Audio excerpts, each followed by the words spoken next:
now that travel's the best when the only map you need is the people around you. Curiosity is your compass, your curfew a sunrise. There's no dress code, no deadline, no boss, and no queue.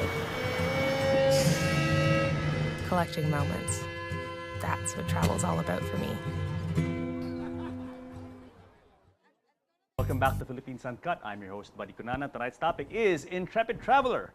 And joining us is Intrepid Traveler himself, Mr. Dave Bayarong, and he's the City Sports Olongapo head. Yep.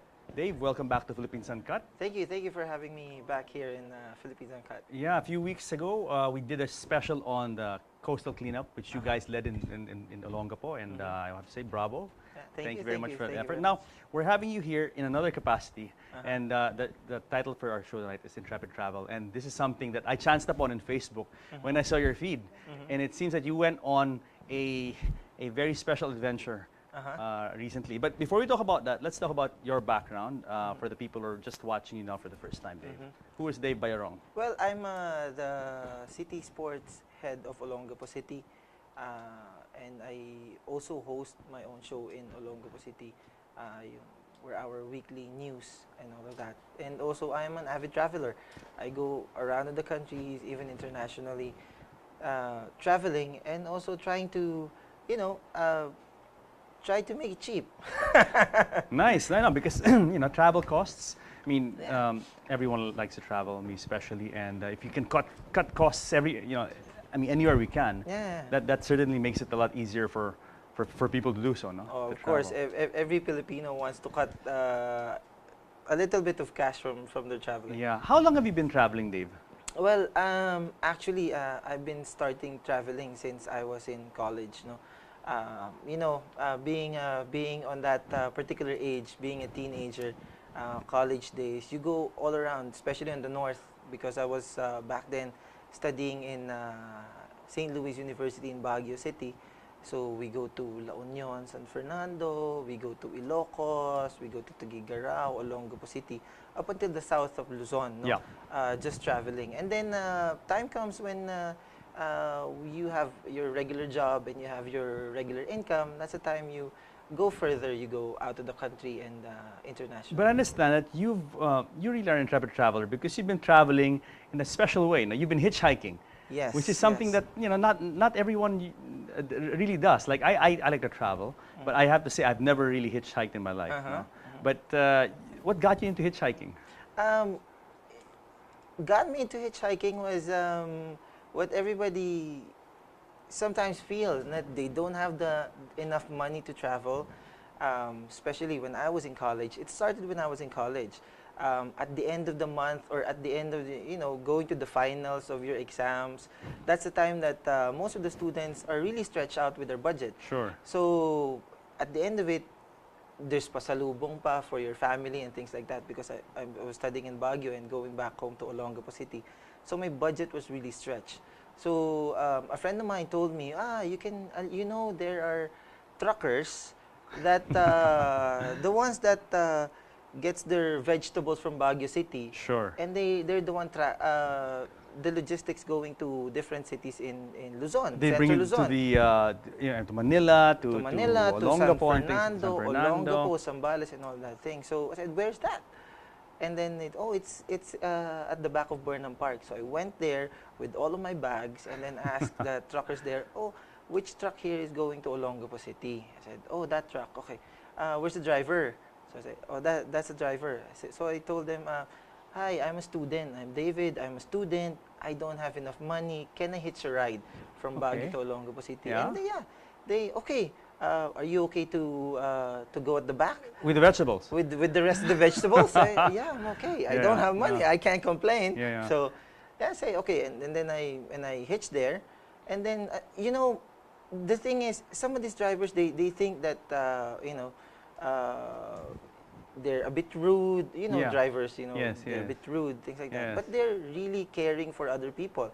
And so you mean tell me that, most of the drivers that you approach as a student would take you on?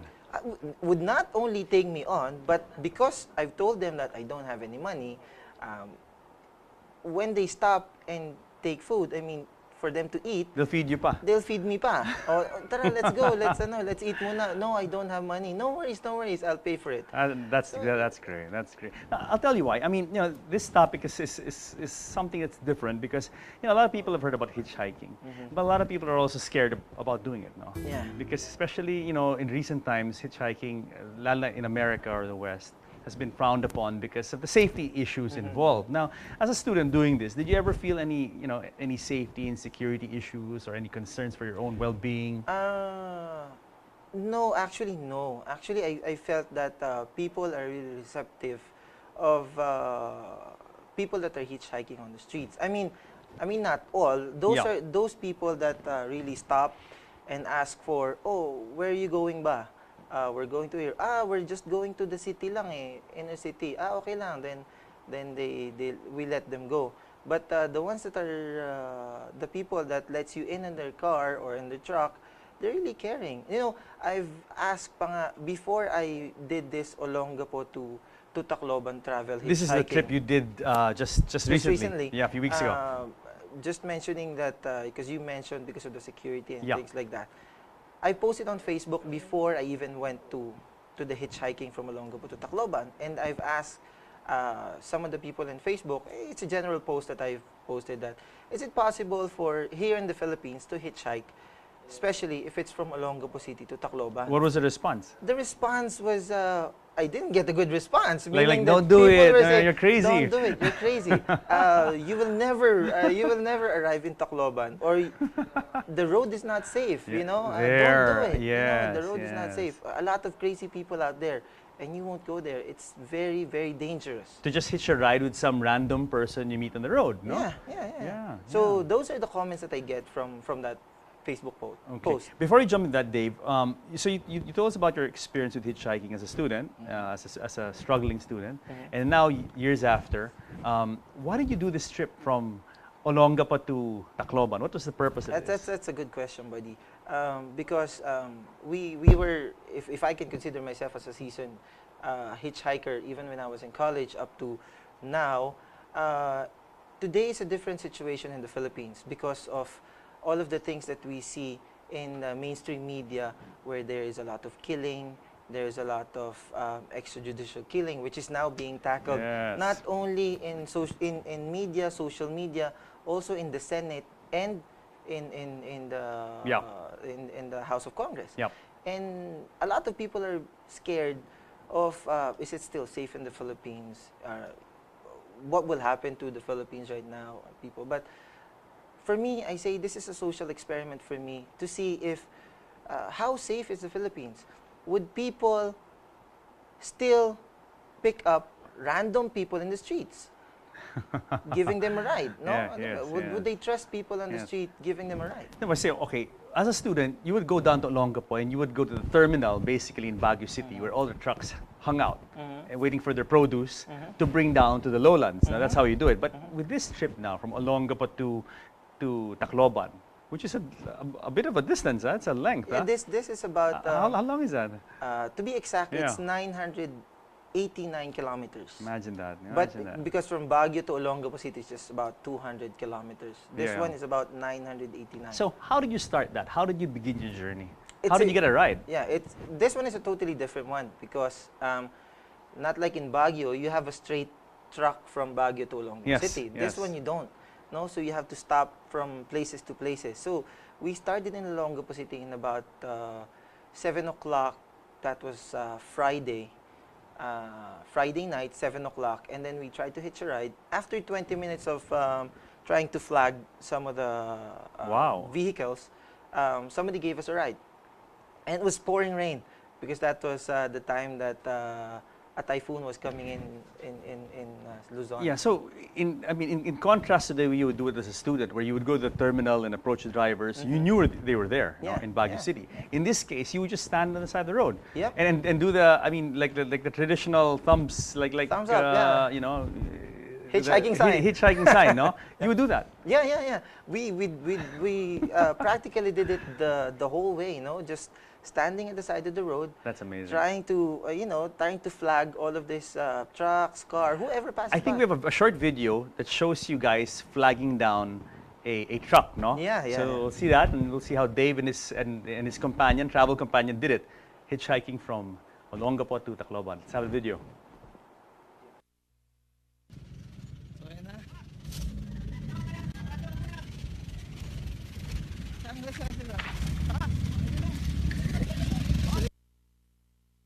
So was that you flagging down a truck? Actually, was me taking the video, and it was my companion, James Langsang, who has been a buddy of mine since we were in college, and he was with me from Olongapo to Tacloban. Yeah. He was trying to flag because there's we were trying to do a strategy where one of us is on the nearer end of where the cars are coming in and all the truck, and then there's another one at the far end, so that when the trucks, when he flags down the truck, I'll go a second flag, so that maybe because in the first flag, It's too fast, right? It's too fast. They might miss say, you and say, "Oh, what's this?" Ay, sayang, or Oh, like sayang. that. And Oh. then they might decide another one when they see me on the second one. Oh, flagging. Okay, maybe they're Yeah. okay. So at that instance, he was flagging it, and he flagged it just in time, and they've already stopped. Okay.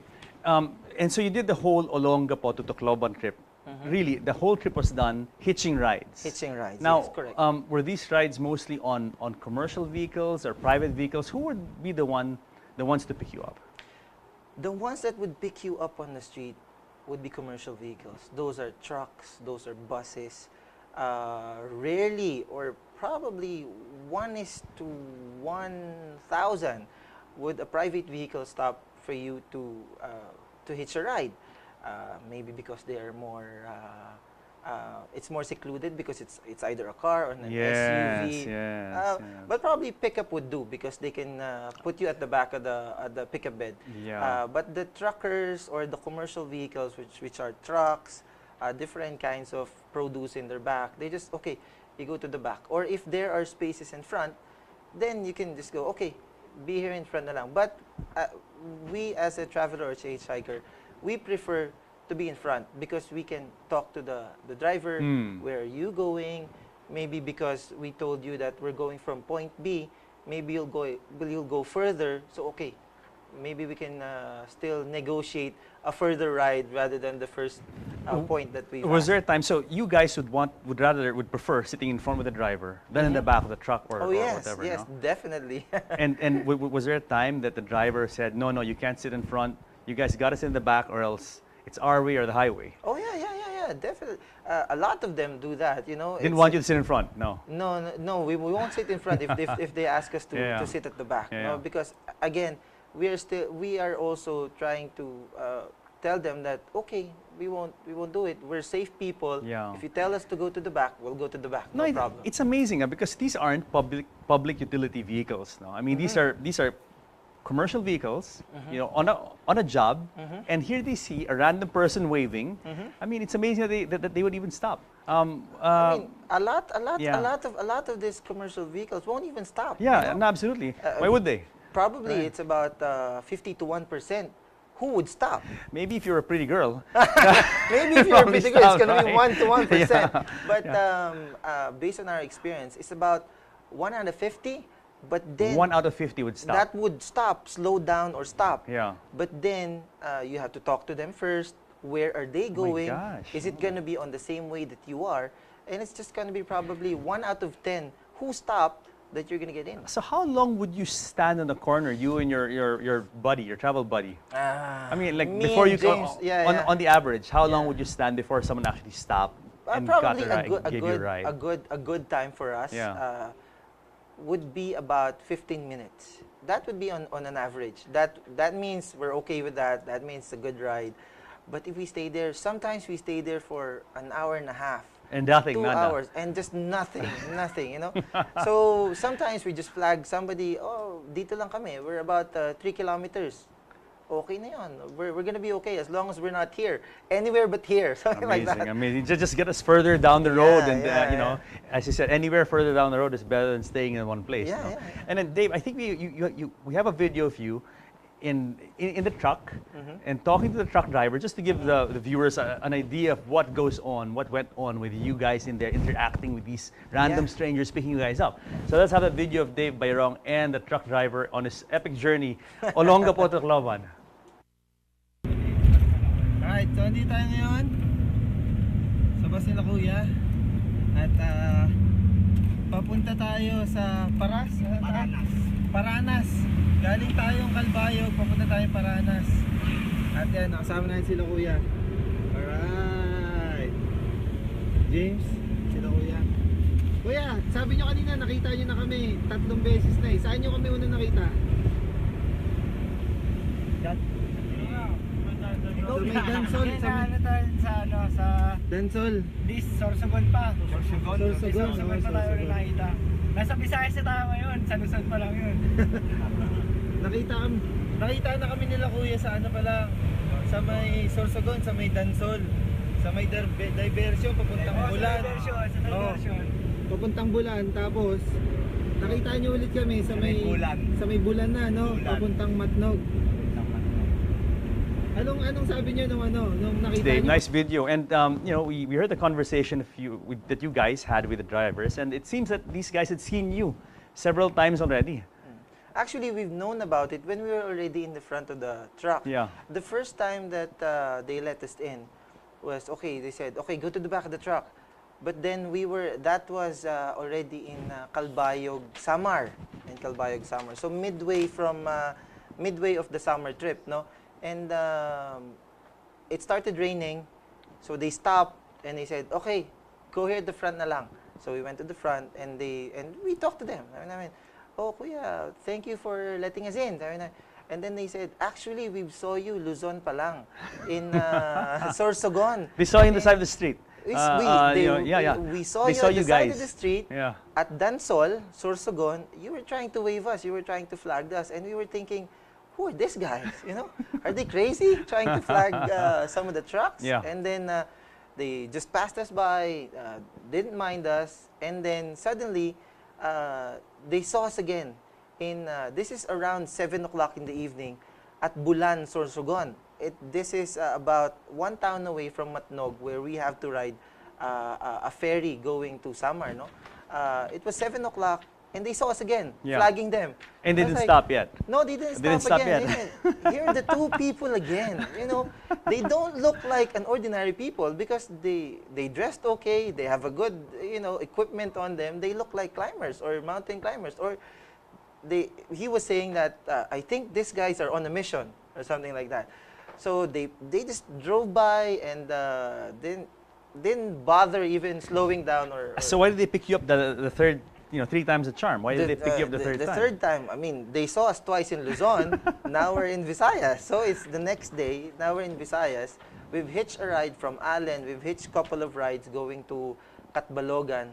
Now we're in the corner of Catbalogan going to Tacloban. They passed by and then they saw us again. So when we flagged them down, they start slowing down. So we run as like the first video where how we hitch a ride. We run and then ask them, oh, can we hitch a ride? Oh, sige, climb at the back. So we climb at the back. And then when we talk to them, sabi namin, why did you pick us up now? Yes, now. They told us that we saw you twice na in Luzon eh.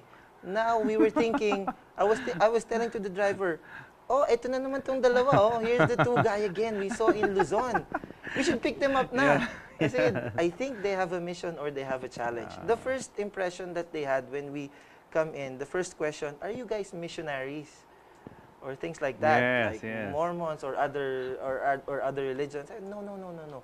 We're just trying to hitch a ride from Olongapo to So definitely Tacloban. with this thing, I mean, there is an apprehension on both parts now, on the part of both the people picking you up and also you guys, wondering, are these okay people that we're going to hitch a ride with, no?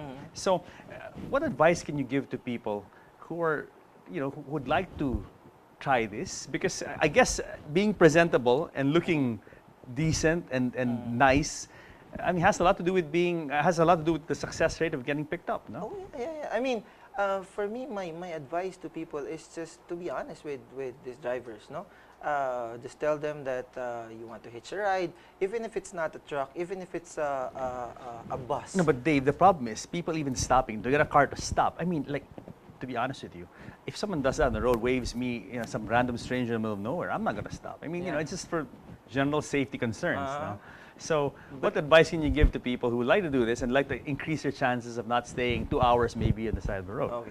They need to work. They need to work their legs. This trucks won't really stop. But the thing that you do, that's why we have two of us. We have that certain strategy that we did, where one is flagging, and then he's gonna run after the truck, and somebody's flagging as well in the other end. You know what my strategy would be? I would get like a really beautiful gal pal to come along with me, and I would hide in the back and let her stay there. And I guarantee you, just don't put your leg out like that. I guarantee you, maybe every other car would stop. Okay, most memorable experience in this journey. Well, the most memorable experience is probably one that we flagged one truck, and it's a flatbed truck with a high wall on their flatbed. And then they stopped, and then we tried running, and then we climbed. But the problem is we couldn't really climb that fast because it was really high, And then the truck started going. Yeah. So we were like hanging there for about 5 minutes, trying to say, "Oh, stop! We're gonna we're gonna fall over, If we fall over, there's another vehicle at the back. One thing, you fall over, you're dead. Absolutely, so, absolutely. And it's really dangerous. One thing, it's risky, but it's not that I'm trying to encourage people, saying that you go hitchhiking just for you to cut cost on your travel. This one is for emergency. Sometimes you get robbed.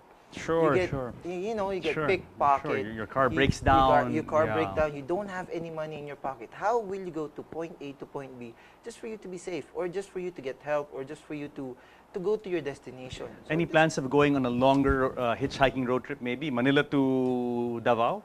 That's one of the things that we are trying to consider. Maybe, but at the end of November, we are trying to, or at the end of October, we are looking at going to a shorter distance, which is Baler, Olongapo to Baler. But probably next year, we're gonna go to, hopefully, either Cebu or Davao, but going to a different route. This one is from Batangas, and then we go to Mindoro, Aklan, Iloilo, Bacolod, Cebu to Davao. Wow. Well, I hope you document that and put it all on Facebook and YouTube, so people will see. It's very interesting, and then it's a off the beaten track type of travel, and something that some people would be interested to do. I myself would probably give it a shot one of these days. You can come with us anytime. Dave, before we go, any last words to our viewers? Well, to all of our viewers, I mean, this adventure that we had from Olongapo to Tacloban was really a social experiment to see if people driving or either private vehicle or other vehicles would still have trust in the people that they meet in the streets. But generally, as a lot of people say, that Filipinos are very, very caring, and they would give you a ride. So you just have to ask properly, you just have to ask nicely, and they will give you a ride. I guess in hitchhiking, it's not the destination. It's the journey It's that the matters. journey that matters. Bravo. Okay, nice. The people that you meet, the places that you go through, and the culture that you will see. Very good. Dave, thank you so much for coming to the show, and good luck to you and your, of course, coastal cleanup, your sports development in Olongapo, and of course, your future hitchhiking trips, which we'll be monitoring following. Olongapo to Touchwood, all the way to Mindanao. Yeah. Great. Thank you very much. So guys, I hope you enjoyed tonight's show on Intrepid Travel, but before I go, I'm going to leave you with a very nice video of David Bayrong and his trip from Olongapo to Tacloban to show you guys that you never know who you will meet when you go hitchhiking in the Philippines. See you next week. Seen or we felt na some people just really want to help. Yes. No, and it's good. I think it's a Filipino trait. We're very courteous. We try to help other people. Yeah, Actually, we had doubters. Before we started the journey, I posted something on Facebook, Yeah. and then asked a lot of the Facebook viewers that I have that is it possible to do hitchhiking from Olongapo City to Tacloban, and it's about 1,000 kilometers, and they were saying na, no, it's not possible. Probably in the States it's okay. Hitchhiking kasi is not really a norm in the Philippines. Normally sa ibang bansa lang yan. But here it's unusual. It's really unusual. Pero I mean, amidst the things that is happening right now, alam mo maraming mga tao that are really sinasabi lang hindi medyo okay ngayon mag-travel because of all of that. Pero we've traveled and we've gone from Olongapo City to Tacloban. It was successful. And it's successful. So hoping to have another one going to Mindoro, Aklan, Iloilo, Bacolod to Cebu next time. I think that's gonna be, or Batanes, why not? Sea trip naman dun. Sea trip naman, oh. So thank you Mayor Gomez. Sige, good luck in your next expedition. Thank you Ate James. Alright, so we're in Manila and in about 3 hours we'll be back in Olongapo City, so we'll see you guys.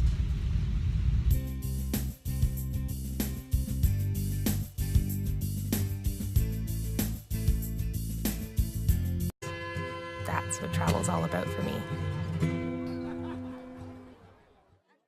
Welcome back to Philippines Uncut. I'm your host, Buddy Kunana. Tonight's topic is Intrepid Traveler. And joining us is Intrepid Traveler himself, Mr. Dave Bayarong, and he's the City Sports Olongapo head. Yep. Dave, welcome back to Philippines Uncut. Thank you for having me back here in Philippines Uncut. Yeah, a few weeks ago, we did a special on the coastal cleanup, which you guys led in Olongapo, and I have to say bravo. Yeah, Thank you very much for that thank you effort. very Now, we're having you here in another capacity, Uh-huh. and the title for our show tonight is Intrepid Travel, and this is something that I chanced upon in Facebook when I saw your feed, and it seems that you went on a very special adventure.